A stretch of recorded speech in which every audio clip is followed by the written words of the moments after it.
أعوذ بالله من الشيطان الرجيم. بسم الله الرحمن الرحيم. وقال الملك ائتوني به أستخلصه لنفسي فلما كلمه قال إنك اليوم لدينا مكين أمين. Translation. And the king said, "Bring him to me. I will appoint him exclusively for myself." And when he spoke to him, the king said, "From now on, you will be honored and trusted person in the court among us." قال اجعلني على خزائن الأرض إني حفيظ عليم. Translation. Yusuf alayhi salam said, "Appoint me in charge of the storehouses of the land. Indeed, I am a skilled custodian."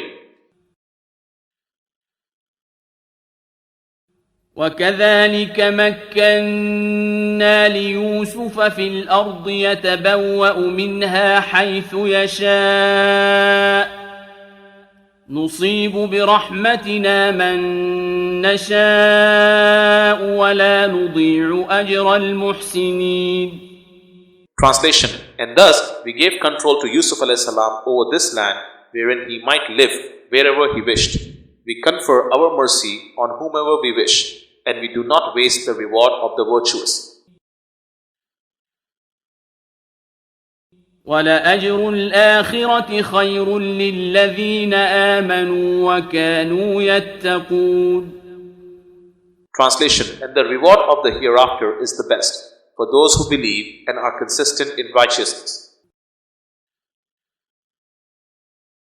وجاء إخوة يوسف فدخلوا عليه فعرفهم وهم له منكرون. Translation. A few years later, the brothers of Yusuf alayhi salam came and presented themselves for food grains before him. He recognized them, but they did not recognize him. ولما جهزهم بجهازهم قال ائتوني بأخ لكم من أبيكم ألا ترون أني أوفي الكيل وأنا خير المنزلين. Translation. When he had furnished them with their provision, he said, "Bring me a brother that you have through your father. Do you not see that I give full measure and that I am the best in hospitality?" فإن لم تأتوني به فلا كيل لكم عندي ولا تقربون. Translation. But if you do not bring him to me, then there will be no rations for you from me, and don't come near me again. قالوا سنراود عنه أباه وإنا لفاعلون. Translation. They said, "We will strive to make his father ill in respect of him, and we are sure to bring him." وقال لفتيانه جعلوا بضاعتهم في رحالهم لعلهم يعرفونها إذا انقلبوا إلى أهلهم لعلهم يرجعون. Translation. He said to his servants, "Put their money back in their saddlebags. Maybe they will recognize it when they return to their folks, and maybe they will come back." فلما رجعوا إلى أبيهم قالوا يا أبانا منع منا الكيل فأرسل معنا أخانا نكتل وإنا له لحافظون. Translation. Now when they returned to their father, they said, "O our father, no more measure of grain we will get unless we take our brother. So send our brother with us that we may get our measure, and indeed we will be his guardians." قال هل آمنكم عليه إلا كما أمنتكم على أخيه من قبل فالله خير حافظا وهو أرحم الراحمين. Translation: He said, should I trust you with him just as I trusted you with his brother before? Yet Allah is the best of protectors and He is the most merciful of those who show mercy. ولما فتحوا متاعهم وجدوا بضاعتهم ردت إليهم قالوا يا أبانا ما نبغي هذه بضاعتنا ردت إلينا ونمير أهلنا ونحفظ أخانا ونزداد كيل بعير ذلك كيل يسير. Translation: And when they opened their baggage, they found their money returned to them, along with the provisions. They said, Father, what more do we want? This is our money, given back to us. We will get provisions for our family and take care of our brother, and add another camel load of rations. These are meager rations. قال لن أرسله معكم حتى تؤتون موثقا من الله لتأتونني به إلا أن يحاط بكم فلما آتوه موثقهم قال الله على ما نقول وكيل. Translation: He said, I will not let him go with you until you pledge by Allah that you will surely bring him back to me, unless you are made to perish. When they had given him their solemn pledge, he said, over all that we say, be Allah the witness and guardian.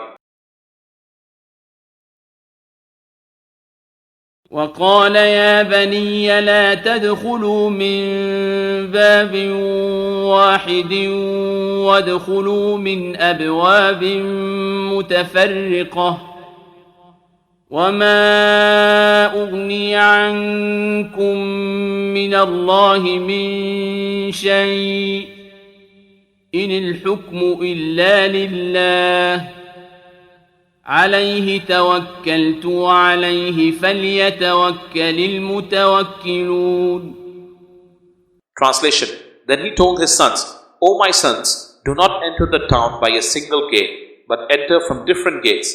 I cannot help you against Allah's decree. Sovereignty belongs only to Allah. In Him I have put my trust. Whoever needs a trustee must put his trust in Allah. ولما دخلوا من حيث أمرهم أبوهم ما كان يغني عنهم من الله من شيء إلا حاجة في نفس يعقوب قضاها وإنه لذو علم لما علمناه ولكن أكثر الناس لا يعلمون. Translation: When they entered as their father had advised them, nothing could avail them against the will of Allah. Yet it confirmed a premonition Yaqub a.s. had, for verily he had knowledge as we had taught him, though most men do not know. ولما دخلوا على يوسف آوى إليه أخاه قال إني أنا أخوك فلا تبتئس بما كانوا يعملون. Translation: And when they entered into the presence of Yusuf a.s., he set his brother close to himself and said, Indeed, I am your brother, so do not sorrow for what they used to do. فلما جهزهم بجهازهم جعل السقاية في رحل أخيه ثم أذن مؤذن أيتها العير إنكم لسارقون. Translation: When he had furnished them with their provision, he put his drinking cup into his brother's saddlebag. Then a herald shouted, O people of the caravan, you are indeed thieves. قالوا وأقبلوا عليهم ماذا تفقدون. Translation: they said as they turned towards them, "What are you missing?" قالوا نفقد صواع الملك ولمن جاء به حمل بعير وأنا به زعيم. Translation: They said, "We miss the king's goblet. Whoever brings it shall have a camel load of grain as reward. I will guarantee that," said the caller. قالوا تالله لقد علمتم ما جئنا لنفسد في الأرض وما كنا سارقين. Translation: They said, "By Allah, you certainly know that we did not come to make trouble in this country, and we are not thieves." قالوا فما جزاؤه إن كنتم كاذبين. Translation: They, kingsmen, said, "What shall be its requital if you prove to be lying?" قالوا جزاؤه من وجد في رحله فهو جزاؤه كذلك نجزي الظالمين. Translation: The brothers said, "Its requital is that he, in whose bag it is found, he himself will be its requital. Thus do we requite the wrongdoers." فبدأ بأوعيتهم قبل وعاء أخيه ثم استخرجها من وعاء أخيه كذلك كدنا ليوسف ما كان ليأخذ أخاه في دين الملك إلا أن يشاء الله نرفع درجات من نشاء وفوق كل ذي علم عليم. Translation: So he searched their saddlebags before his brothers, then produced the cup from his brother's bag. That is how we plan an excuse for Yusuf alayhi salam, for under the law of the king, he could not detain his brother unless Allah so willed. We raise the status of whom we please. Over every man of knowledge, there is one more knowing. Explanation: It was the wisdom and Allah's mercy on the 10 step-brothers of Yusuf alayhi salam. They were made to realize their mistake and they sought forgiveness from their Lord and requested their father as wasila to ask forgiveness for their past deeds. They were forgiven and were allowed to live in Egypt. قالوا إن يسرق فقد سرق أخ له من قبل فأسرها يوسف في نفسه ولم يبدها لهم قال أنتم شر مكانا والله أعلم بما تصفون. Translation: They said, "If he has stolen, there is no wonder. A brother of his had stolen before." Thereupon Yusuf alayhi salam kept the matter to himself and he did not disclose it to them. He said, "You are in a worse state and Allah knows best what you allege." قالوا يا أيها العزيز إن له أبا شيخا كبيرا فخذ أحدنا مكانه إنا نراك من المحسنين. Translation: They said, "O Emir, indeed he has a father, a very old man, so take one of us in his place. Indeed we see that you are a virtuous man." قال معاذ الله أن نأخذ إلا من وجدنا متاعنا عنده إنا إذا لظالمون. Translation: He replied, "I take the refuge of Allah. How could I take someone in his place? In doing so, I would be committing injustice."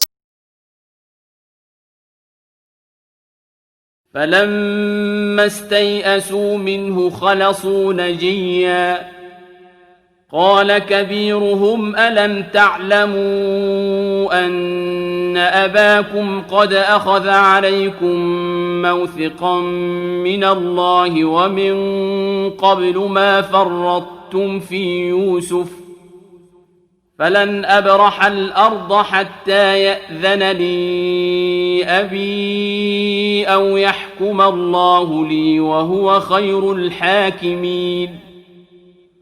Translation: When they lost hope of persuading him, Yusuf alayhi salam, they went aside to confer. The oldest of them said, "You know that your father has pledged you in the name of Allah, and you have been guilty of iniquity in the case of Yusuf alayhi salam before. I will not leave this place unless my father permits or Allah decides for me, for he is the best of all judges." ارجعوا إلى أبيكم فقولوا يا أبانا إن ابنك سرق وما شهدنا إلا بما علمنا وما كنا للغيب حافظين. Translation: Go to our father and tell him, "Father, your son committed theft. We say only what we have seen, and we have no control over the unseen." واسأل القرية التي كنا فيها والعير التي أقبلنا فيها وإنا لصادقون. Translation: Inquire from the people of that city, or ask the men of the caravan with whom we have come. We are indeed speaking the truth. قال بل سولت لكم أنفسكم أمرا فصبر جميل عسى الله أن يأتيني بهم جميعا إنه هو العليم الحكيم. Translation: When they came back and told the whole story, Yaqub alayhi salam said, "Your nufus have tempted you to make up the whole story. Let us be patient. Perhaps Allah will bring them all back to me. Allah is certainly all-knowing and all-wise." وتولى عنهم وقال يا أسفا على يوسف وابيضت عيناه من الحزن فهو كظيم. Translation: And he turned away from them and said, "Alas for Yusuf alayhi salam. His eyes had turned white with grief, and he choked with suppressed agony." قالوا تالله تفتأ تذكر يوسف حتى تكون حرضا أو تكون من الهالكين.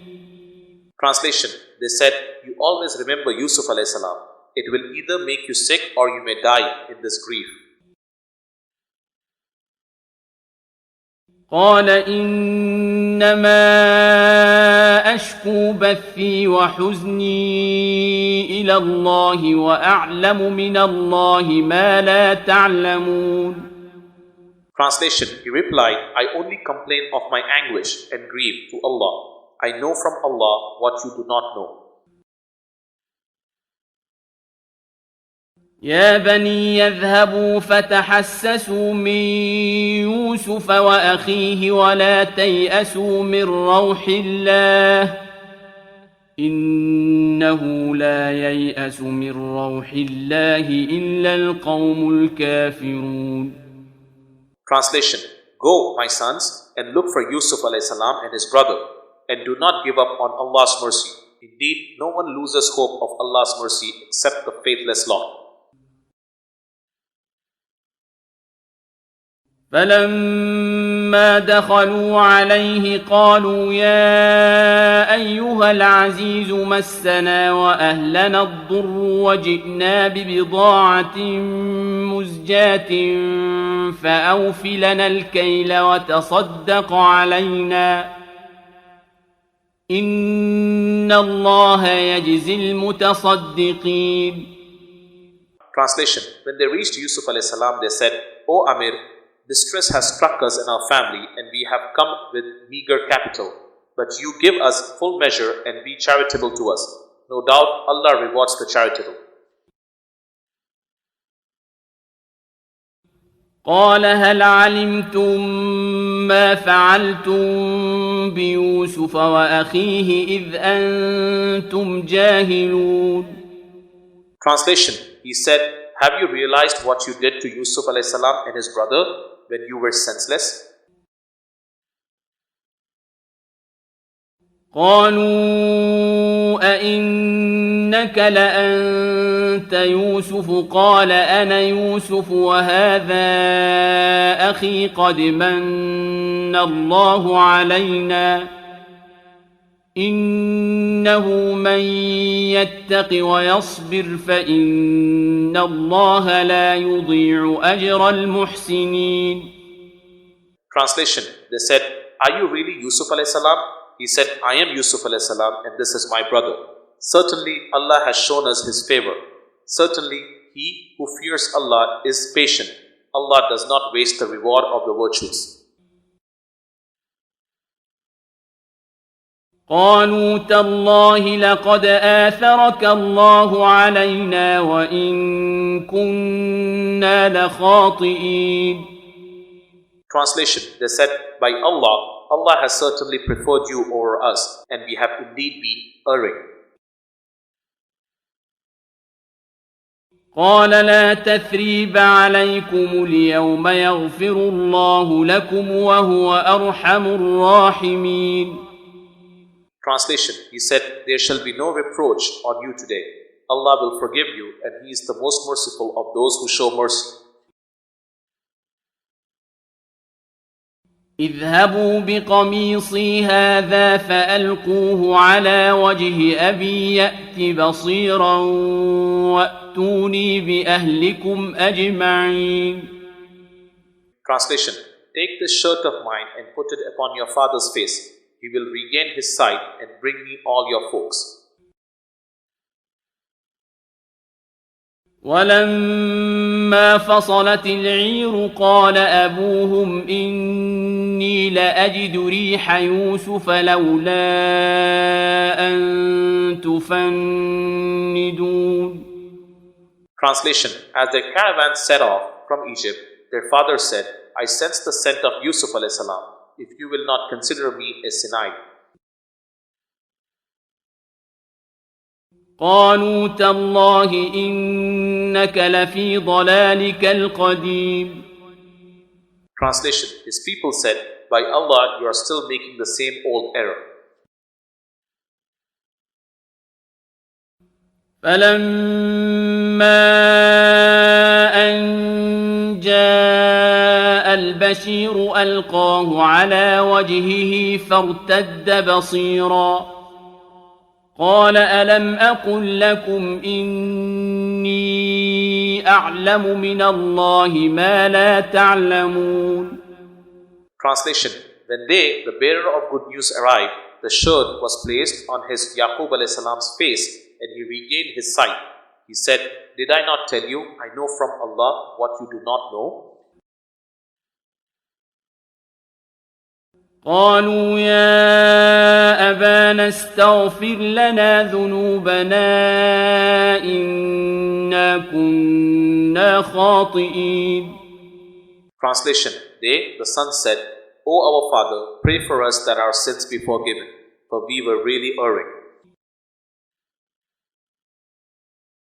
قال سوف أستغفر لكم ربي إنه هو الغفور الرحيم. Translation. He said, soon I shall beg my Lord to forgive you. He is most forgiving, most merciful. Explanation. The above verses confirm that seeking forgiveness from Allah is required. But if we request a virtuous person, dead or alive, as wasila to ask forgiveness for our past deeds, it is expected that Allah will forgive us. First, it is in Quran, if they had only, when they were unjust to themselves, come to you and asked Allah's forgiveness, and the apostle had asked forgiveness for them, they would have found Allah indeed after returning, most merciful. An-Nisa 64. Second, it is in Hadith. It is related from Malik al-Dar radiallahu ta'ala anhu, who was Hadrat Umar radiallahu ta'ala anhu's treasurer, that the people suffered a drought during the caliphate of Umar radiallahu ta'ala anhu. Whereupon a man came to the grave of the Prophet and said, O Apostle of Allah sallallahu alaihi wasallam, ask for rain for your community, for verily they have but perished. After which the Prophet sallallahu alaihi wasallam appeared to him in a dream and told him, go to Umar radiallahu ta'ala anhu and give him my greeting. Then tell him that they will be watered. Tell him, you must be clever, cautious. The man went and told Umar radiallahu ta'ala anhu. The latter said, O my Lord, I spared no effort except in what escapes my power. The above hadith has been mentioned by Imam Bukhari in his book Tarikh al-Kabir, biography of Malik al-Dar. It is also narrated by Bayhaqi. Salafi scholar Ibn Taymiyyah wrote this hadith in Sirat al-Muttaqeen, page 373. Ibn Khatir cited it in Al-Bidayah wa Al-Nihaya and said, Isnaduhu Sahih. Ibn Abi Shayba cited it in his Musannaf with a sound Sahih chain as confirmed by Ibn Hajar, who says, Rawa Ibn Abi Shayba bi Isnadin Sahih, and cited the hadith in Fath al-Bari. He identifies Malik al-Dar as Umar radiallahu ta'ala anhu's treasurer, Khazin Umar, and says that the man who visited and saw the Prophet sallallahu alaihi wasallam in his dream is identified as the companion Bilal ibn al-Harith radiallahu ta'ala, and he counts this hadith among the reasons for Bukhari's naming of the chapter, the people's request to their leader for rain if they suffer drought. The narrators of the above hadith are A.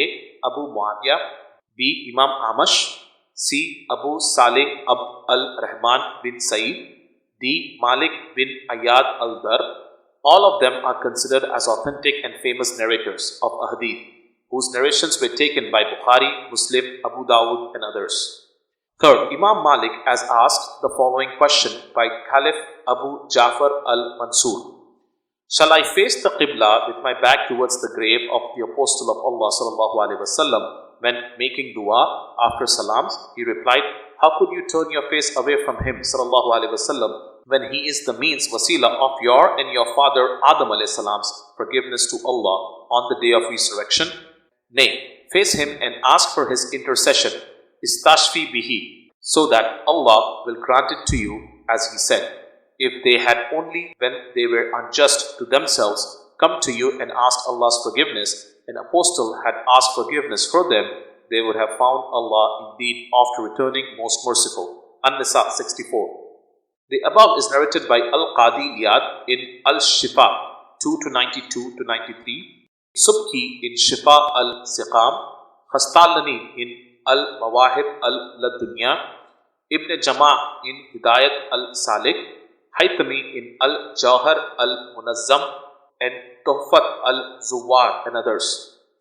Fourth, Al-Utbi, a Sahaba radiallahu ta'ala anhu, said, as I was sitting by the grave of the Prophet, a Bedouin Arab came and said, O Apostle of Allah sallallahu alaihi wasallam, I have heard Allah saying, if they had only, when they were unjust to themselves, come to you and asked Allah's forgiveness, and the Apostle sallallahu alaihi wasallam had asked forgiveness for them, they would have found Allah indeed after returning most merciful. An-Nisa 64.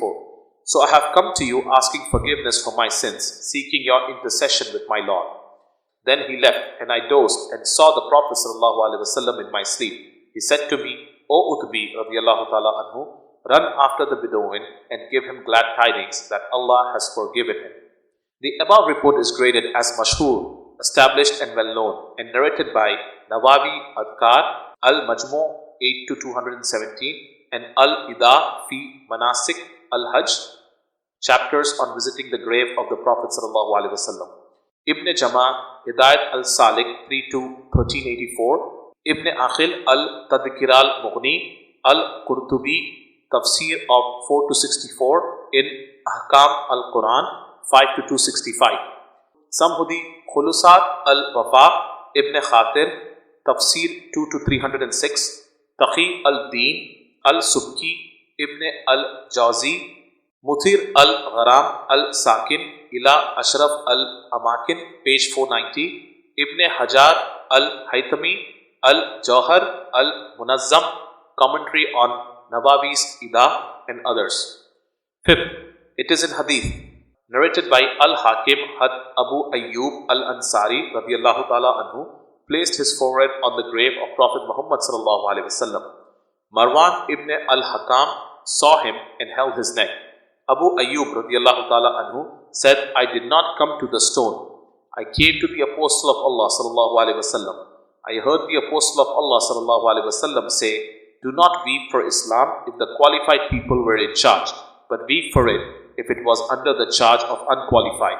Al-Hakim related this hadith in Mustadrak and said it is Sahih. Al-Dahabi, who is held in great respect by Salafis, agreed to his authentication.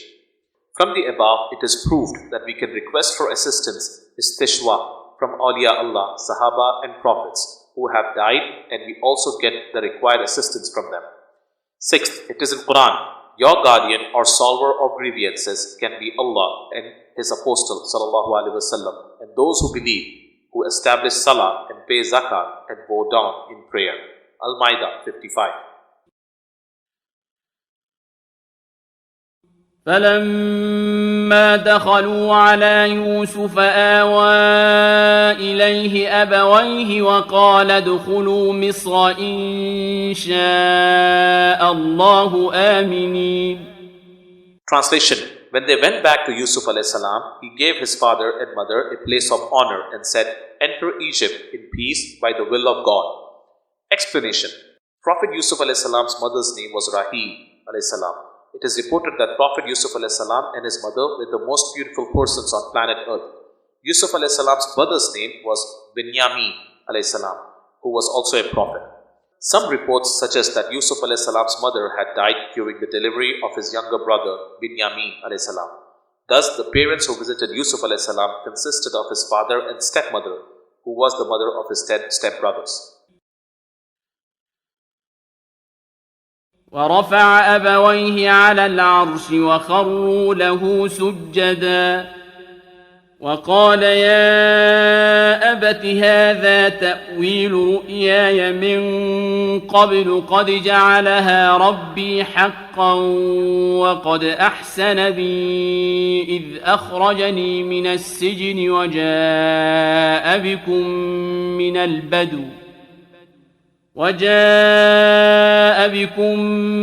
البدو من بعد أن نزغ الشيطان بيني وبين إخوتي إن ربي لطيف لما يشاء إنه هو العليم الحكيم.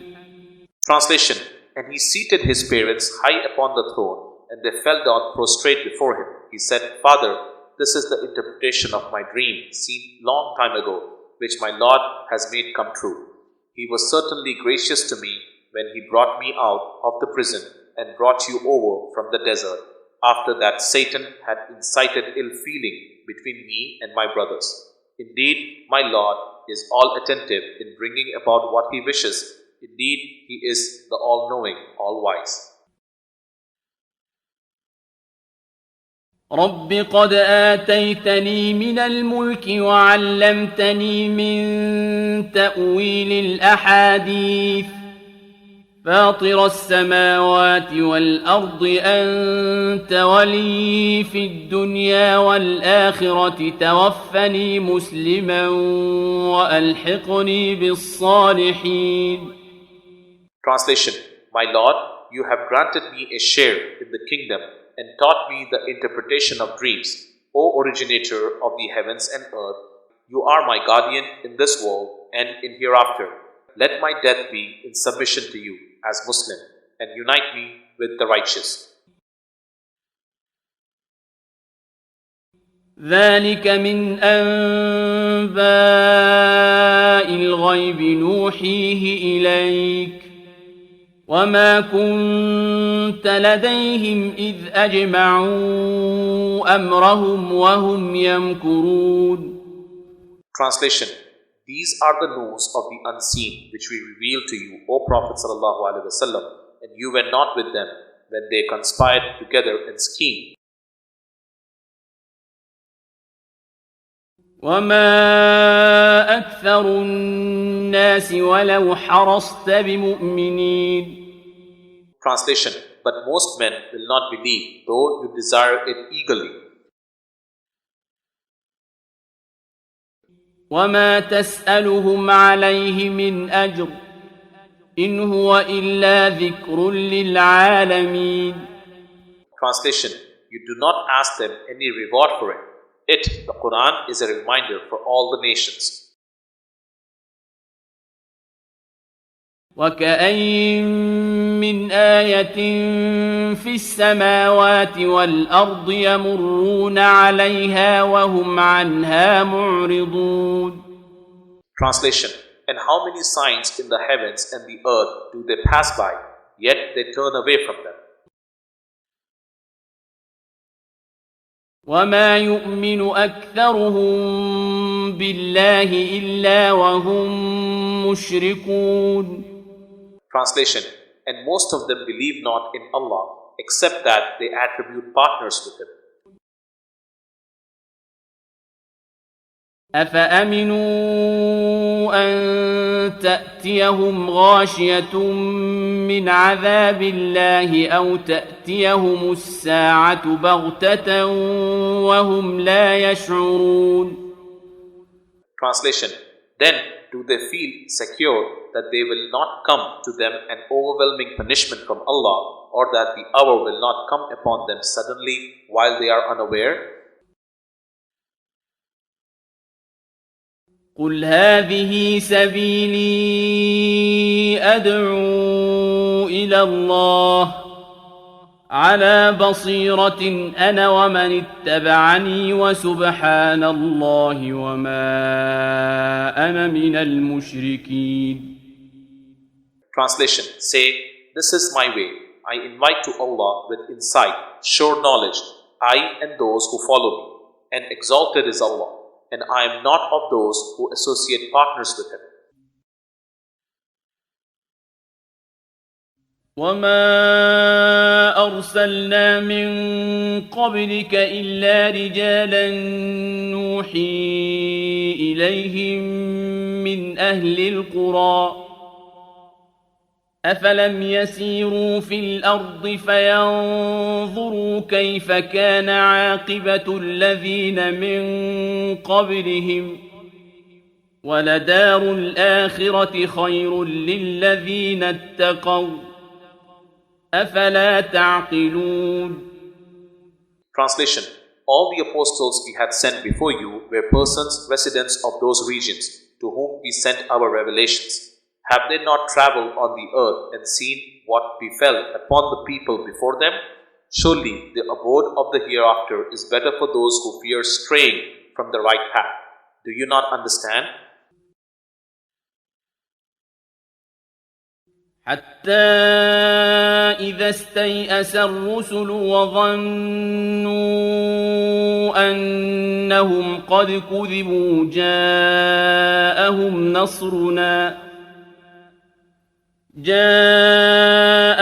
نصرنا فنجي من نشاء ولا يرد بأسنا عن القوم المجرمين.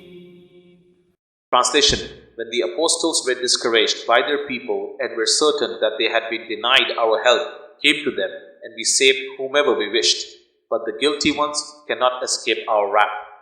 Explanation: Under the divine law of respite, when the Prophet's message is rejected by his people, they are provided with a respite from punishment as long as there is the possibility that some of them might accept the message.